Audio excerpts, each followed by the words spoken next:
Good morning friends and welcome to the pre-market view. We have seen good strength across the global markets, and US markets were up about 0.66 to almost about 0.76%. A few important triggers that led to this up move were the New York manufacturing data that came out was much better than market expectations. Also, we have seen that the world GDP forecast has been upgraded by the World Bank for next year, and that is definitely a bit of a positive because there was not much of clarity about what kind of growth the world economy is likely to see over the next year given the backdrop that we've had for last couple of years. Also, some of the corporates announced good set of numbers in US, which led to a good strength. The 10-year bond yields in US has actually moved up a bit to about 2.82. Remember, they had gone down to about 2.77 in the last about 2 or 3 days. European markets too were very firm, 0.8% to almost about 2%. Particularly Germany market were very strong on the back of good data points and the corporate results. And when we look at the Asian markets today morning, Nikkei is up almost about 0.41%. Remember friends, yesterday the Nikkei market was up almost 2%, so back to back we are seeing good strength. Hang Seng is also about 0.37% up, and SGX Nifty is suggesting that we are going to open up about 20 points higher. Back home friends, our markets also were very strong for the last 2 or 3 days, and yesterday because the wholesale price index came in much below market expectations, around 6.1 or thereabouts, that led to good buying interest across banking names. IT overall continues to remain firm, and oil and gas also has remained quite firm for the past few days. So overall there was a good strength visible in our markets as well. And in terms of flows friends, FIs were net buyers in the cash market to the tune of about 730 crore. The domestic institutions were sellers to the tune of about 648 odd crore, and in the index futures we have seen FIs buying to the tune of almost about 483 odd crore. On that note, let me invite Sadhana to take us through important F&O and ideas that we could have from the F&O side. Good morning friends, let's have a view on derivatives.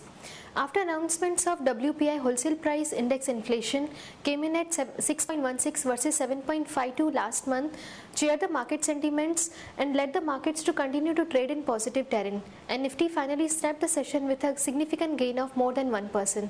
And in yesterday's trade we have seen that around 9.01 lakh shares were added in Nifty futures, and cost of carry decreased by 26%. Along with that, Nifty futures premium came down from 14 points to 10 odd levels, indicating short positions were built up in yesterday's trade. On the options front, PCR has increased from 0.97 to 1.03, which is clearly indicating that put option has added more number of shares than call option. In yesterday's trade, we have seen that put option has added around 29 lakh shares in open interest, whereas call option has added only 1 lakh shares in open interest, which is clearly visible in the options activity. As we can see, put option strike of 6,200 and 6,300 has seen a good number of activity in open interest front, and call strike of only 6,500 had seen a good activity.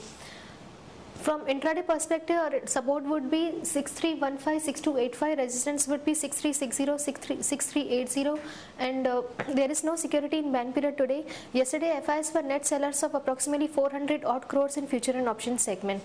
Overall, our bias for the market is positive as we are trading above our weekly VWAP of 6,200, and our high range would be 6,400, and we feel that a dip can be taken as an opportunity to take long positions in the market. Thank you. Here are the important news and events that we are tracking today. First of all, the companies that will be announcing numbers. Axis Bank, we are looking at a net profit of about 1,500 crore. Bajaj Auto, we are looking at a net profit of about 868 crore. HCL Tech, we are looking at a net profit of about 1,410 crore. TCS, which would be announcing the best numbers in the IT pack, we are looking at a net profit of about 5,140 crore, and the dollar revenue growth would be almost about 6 to 7% higher on a quarter-on-quarter basis. Wipro, we are looking at a net profit of about 2,000 crore. Yes Bank came out with the numbers yesterday. Operationally, the numbers were better than market expectations. There was a growth of about 21.4% on a YOY basis, and the NPL quality actually has deteriorated from 0.28% to almost about 0.39%. The margin also was stable at about 2.9%. Coming to the operators, the 8 telecom operators including Vodafone, Bharti Airtel and Reliance Jio have applied for a spectrum auction slotted for February 3rd, and this would fetch the government almost about 11,343 crore. And for the 900 megahertz band, it is approved a rate of almost about 53% lower than the previous auction price. So this is a bit of positive for the telecom companies like Bharti and also for Idea.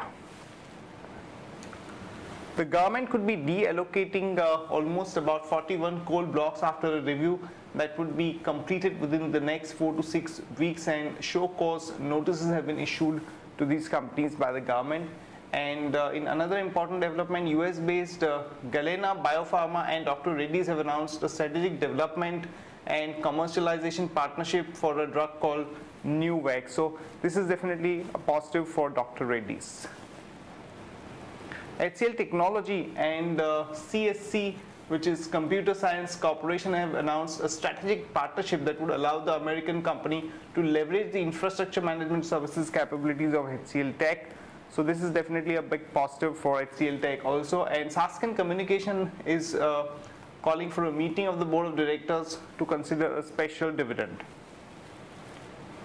In another important development, the Supreme Court would hear the Diageo UBHL plea against Karnataka High Court order on Monday, and Diageo and UBHL have moved to the Supreme Court against the Karnataka High Court order in the case where it has declared share sale between UB Group and Diageo as null and void. Coming to the stock specific ideas, friends, L&T is in talks with investors to sell a stake in the Tamil Nadu terminal, and it's likely to fetch almost about 2,500 crores. So one can go long there with a stop loss of 979 and a target of about 1029 to about 1048. And R Power, some positive news as the company's Jharkhand UMPP proposal gets the CCI nod, and the company's 4,000 megawatt Tilaiya plant is now expected to be treated on par with the other public sector projects, and therefore it would be exempted from providing any deforestation for the loss of the forest land. So one can go long there with a stop loss of 67.25 and a target of about 72. Unitech is looking at selling 2 hotel properties, which is likely to fetch almost about 600 crore. So one can go long there with a stop loss of 13.75 and a target of about 14.75. That's it from all of us, friends. Have a great trading session and see you tomorrow at the same time.